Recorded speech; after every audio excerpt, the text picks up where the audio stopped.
Oke, langsung kita mulai saja. Uh, yang pertama yang saya akan jelaskan dalam video ini yaitu menentukan masalah dari fenomena yang ada.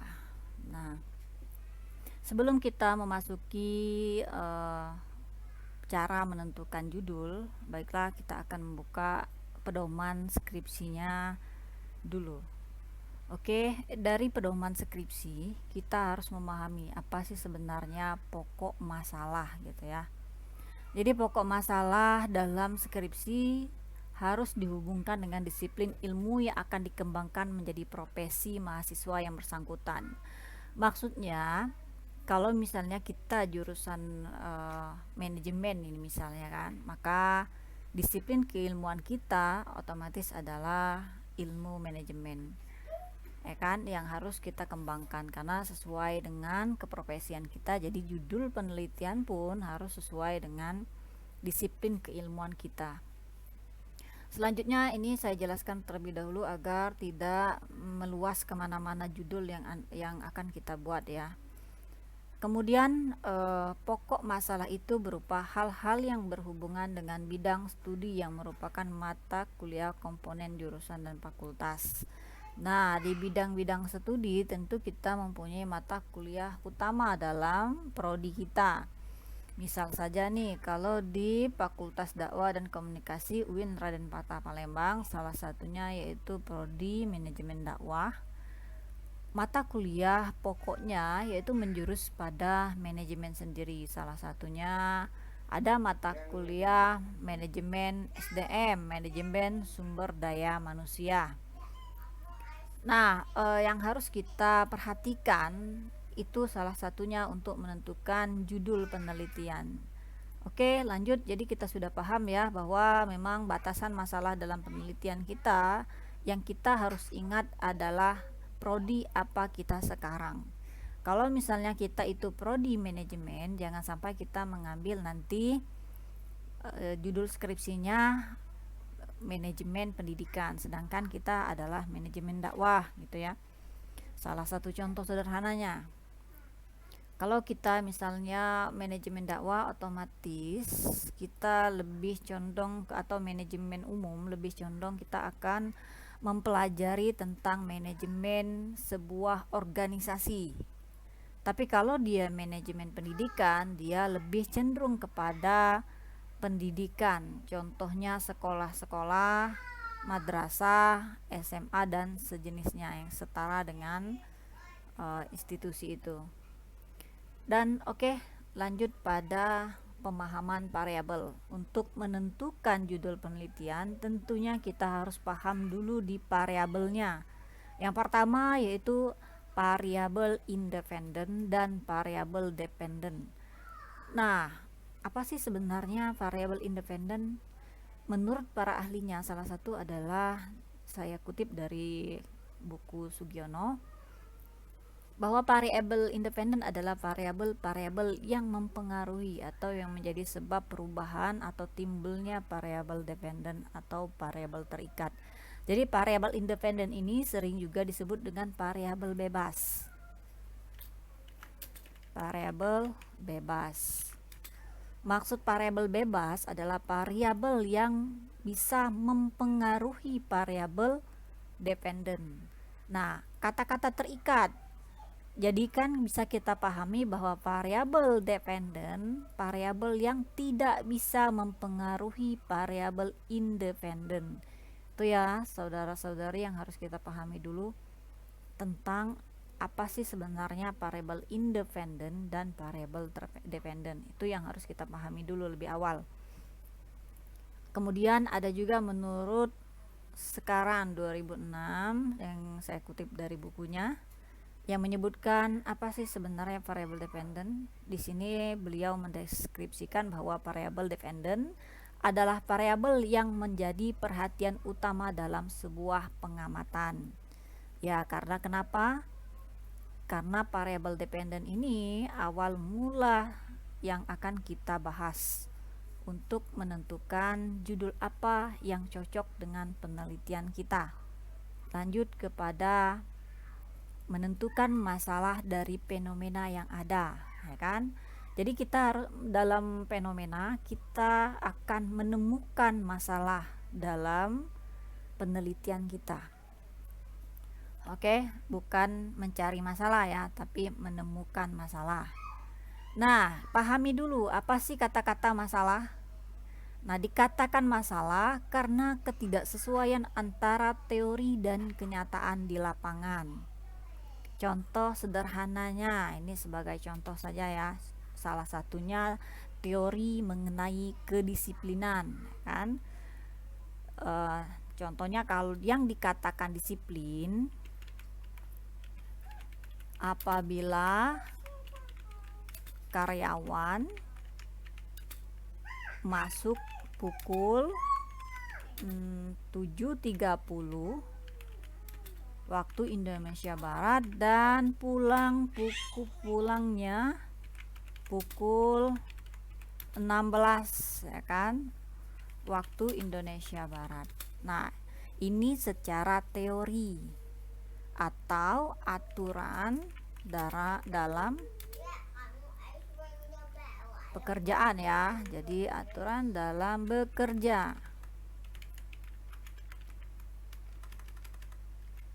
Nah, oke, selanjutnya ini adalah teori. Namun fenomena yang terjadi, fenomena yang kita amati atau kita lihat ya kan, fenomena yang kita lihat bahwa ternyata karyawan itu, jadi ada karyawan, jadi intinya tidak semua karyawan ya kan, ada karyawan, berarti ada karyawan itu yang masuk pukul 10 dan pulang ya kan, pukul 14, misal pukul 2 ya, pukul 2 waktu Indonesia Barat gitu. Fenomena ini apa? Mungkin kita pernah magang di situ, atau mungkin kita pernah berkunjung di situ di suatu tempat dan kita melihat dari fenomena yang terjadi, atau kita melakukan observasi dalam sebuah penelitian. Jadi yang namanya observasi tidak mungkin hanya sehari, 2 hari, 3 hari kita bisa mengklaim bahwa karyawan itu tidak disiplin. Oleh sebab itu maka observasi yang kita lakukan harus lebih lama, kemudian ini harus berbasis data. Jadi berbasis data, tidak hanya kita mengungkapkan bahwa karyawan si A, si B, dan si C itu tidak disiplin.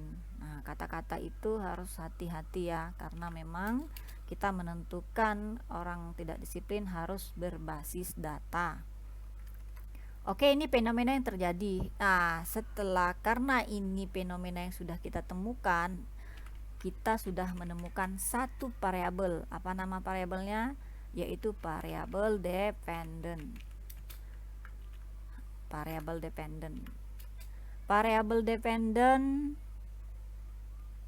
yang kita buat adalah apa? Sebagusnya judulnya. Kalau penentuannya adalah karyawan yang tidak disiplin, berarti disiplin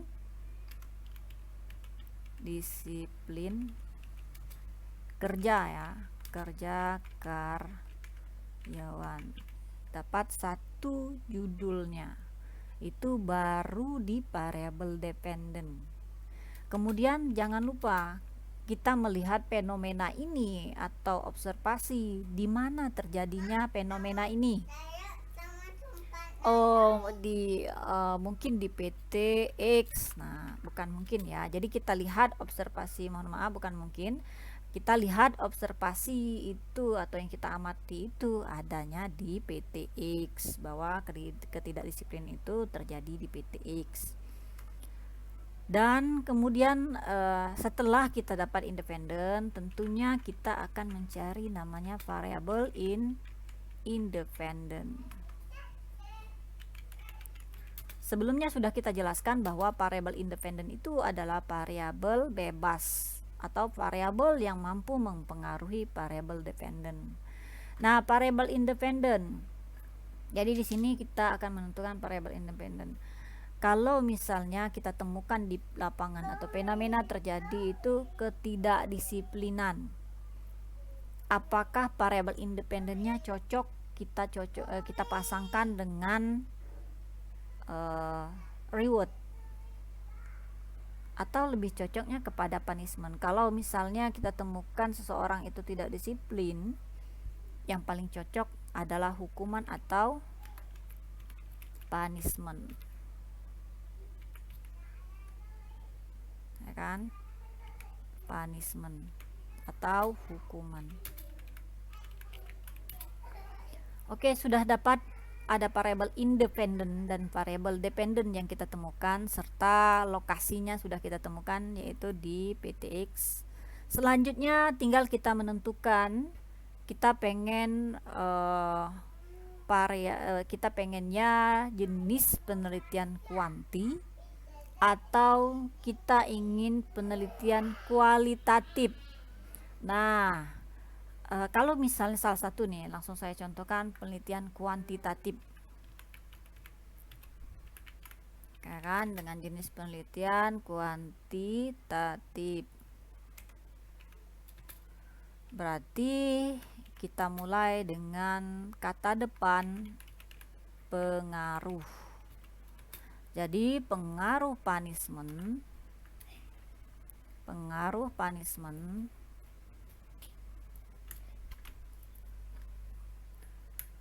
terhadap apa tadi dependennya, yaitu disiplin kerja karyawan di PTX. Selesai. Sudah satu judul penelitian yang kita temukan. Kenapa urutannya atau rangkaiannya kita harus seperti ini? Karena latar belakang masalah penelitian ini loh. Tuh. Inilah latar belakang masalah penelitiannya. Jadi kalau kita misalnya runut dalam membuat judul, maka dalam membuat latar belakang masalah itu tidak akan sulit atau tidak akan mutar-mutar dan tidak tahu kenapa kita melakukan penelitian ini gitu. Karena beberapa yang saya temukan di lapangan, kalau ditanya apa sih yang melatar belakangi Anda mengambil judul ini, atau apa sih sebenarnya yang melatar belakangi Anda tertarik pada penelitian ini, kadang-kadang tidak tahu. Nah, diharapkan dengan adanya pemahaman ini tidak ada lagi kata-kata tidak tahu atau tidak paham kenapa kita tertarik melakukan penelitian ini. Karena jelas kenapa seorang peneliti itu tertarik melakukan penelitian ini, karena ini loh. Karena ketidaksesuaian antara teori dan kenyataan di lapangan atau fenomena yang telah dilihat oleh si peneliti. Nah, novelty-nya biasanya inilah yang jadi novelty gitu. Dan inilah yang menjadi keterbaruan dalam sebuah penelitian. Oke, demikian dalam penentuan kuantitatif. Bagaimana kalau kita ingin mengambil judul penelitian kualitatif? Nah, kalau jenis penelitian ya ini ya, jenis penelitian kualitatif. Kalau jenis penelitian kualitatif, misal nih, kita hubungkan dengan kata-kata apa bagusnya? Peran, cocokkah peran punishment terhadap disiplin? Saya rasa tidak cocok ya. Kalau misalnya kita buat juga analisis punishment terhadap disiplin, saya rasa juga kurang tepat.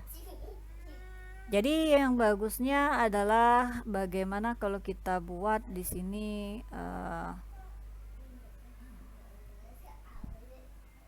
pengaruh juga itu kuantitatif ya. Jadi kita kalau misalnya efektivitas punishment, apakah itu cocok, juga kurang tepat sepertinya teman-teman. Baiklah, kalau begitu kita buat di situ adalah peran ya. Kalau peran sebenarnya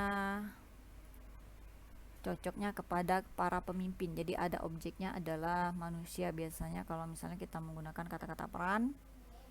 Baiklah, kalau seperti itu kita menggunakan kata-kata